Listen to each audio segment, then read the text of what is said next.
Hey yo, this is Sean Paul one more time at your skull brain. You know what I mean? You are watching Montreality. Keep it locked.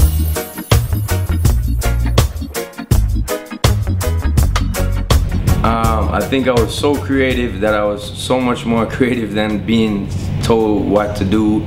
I used to try to give a lot of jokes. I used to be like that kid who kept interjecting stupid, corny jokes into what the teacher was saying. She didn't like me much. I actually worked in hotel management. I went to hotel management school, and then every summer we did what you call is work experience. So other than that work experience, which is working in a hotel, every aspect of it, from accounts to the front desk to cleaning the rooms to serving people and being in the kitchen, all of that. Also after that I worked in a bank for a year. I was like a teller, yeah. And that kind of helped me pay bills to do my stuff in the long run, yeah. My first big piece of money, I think I saved it for quite a while. I was being cursed by everyone around me. Yo, dude, buy some new sneakers, like, come on. And so, yeah, I think I started with the small things first. Like, I upgraded all of that first. My first car was way after I got my first big load. I'm really not the type of person to like kind of blow it one time, you know what I mean? So I stepped up small before I stepped up big. No. I don't read much books. I think I've read like 4 books ever. More reality-based books, including the Bible. So yeah, that's me. I like more reality-based stuff like that. Like if I want fiction, I would watch a movie. But yeah. Wow, what would I call my book? .rastafari-liveth.com. That would be the name of my book. I think I was like a ant or like a worm or something. It's something that didn't have much of a brain, so I'm working on that part right now. Cartoon character. I think Bugs Bunny was pretty stupid. Yeah, and he did it in a crazy way. I liked his vibe. I think that was my cartoon as a kid. I didn't really watch much cartoons, nah, but yeah, that was my thing. Favorite video game was Contra. Yeah, that was my first like war type game that I was stuck on. I grew up in an age where the first video games were around, like Pong and Pac-Man, and I think Pac-Man was probably a big one, but the first one I got addicted to and had in my house and was playing all the time was Contra. The realest shit I ever wrote. There's 2 songs I'm gonna tell you about. One's dedicated to my mom. It's called Straight from the Heart. And I have lyrics in there like it's harder to maintain than it is to obtain, which is something she always told me, something her father always told her. I wrote it the day before her birthday, played it for her on her birthday. I think it was the most real song ever, and it was straight from my heart, and that was the name of it. It was just praising her and all that she's done for me and my family. The next song is a song called Time Rolls On, which is not a very big song that people know, but it's a song about, basically religion, politics, and what I think about it, and I made a statement that, we're going all around in circles. I said, as time rolls on, will we ever live together? Will we ever get along? Will we ever have one God? Will we ever, share a common dream? So I think those 2 are the realest lyrics that I have out there ever. I know people that I always spoke out for Snoop on that. I didn't hear the music ever. I think the music, after speaking out and saying leave Snoop alone, he's an icon, he could do what he wants to do. After making that statement, I think I wish that his production of reggae music was a lot more authentic. I think that he came to Jamaica to do it, but they didn't use our production.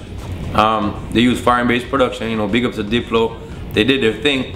It's definitely new wave sounding kind of stuff, but to me it's not really as authentic. And if your album is going to be called Reincarnation, it should have been, like, I feel, a lot more home-based from Jamaica. Other than that, you know, salute to him. He's brought a lot of, maybe be controversial, but he's brought a lot of attention to the genre just by doing it, because there's people arguing about it. That's not real, that is real, that's Snoop, that ain't Snoop. But big up to him. I think he's an iconic artist, and at this point in his career, I definitely still do believe he could do what he wants to do. You know what I mean? So big up to Snoop.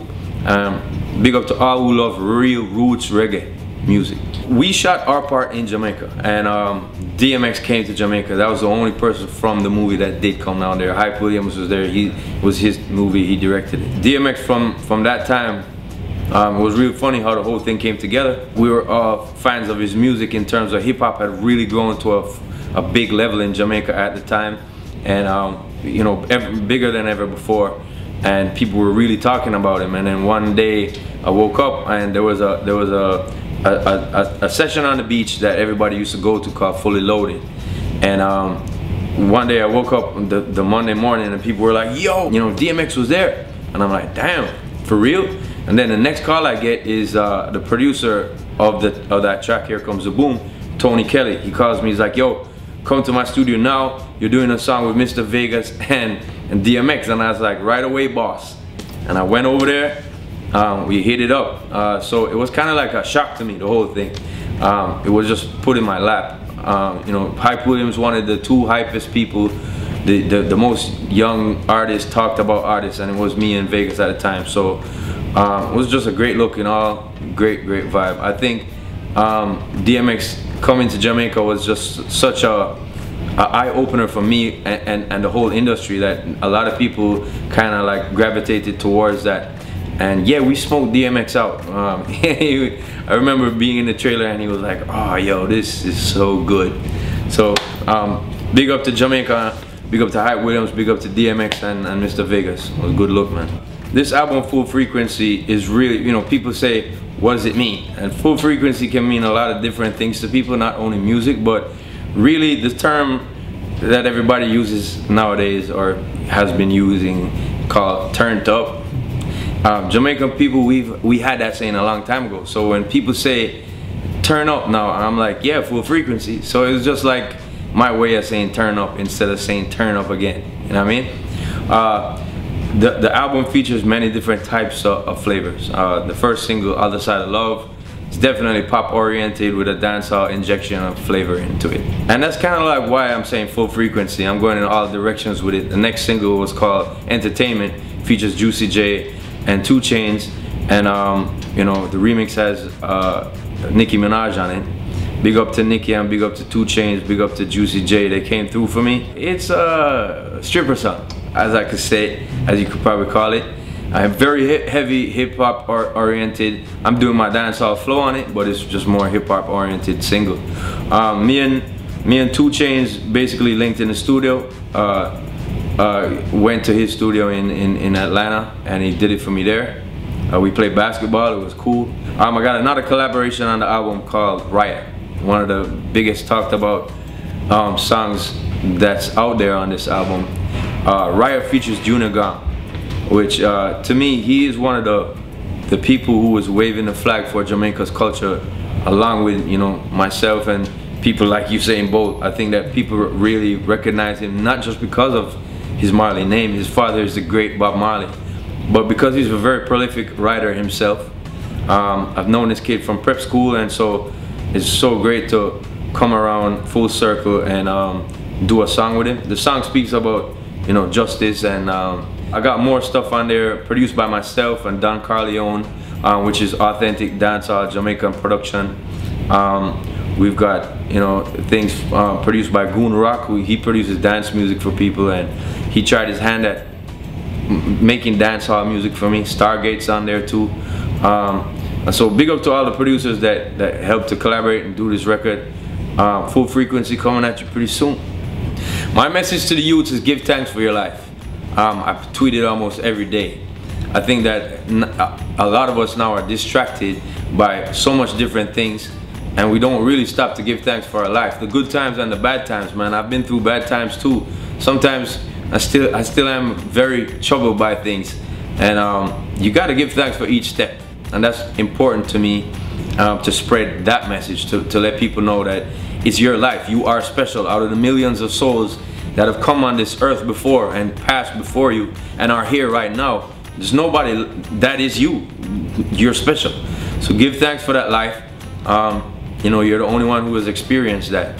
I think that once you do that, other things will start to flow to you. That's my philosophy.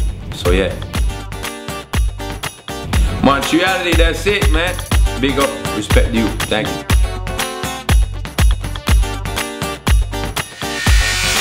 you.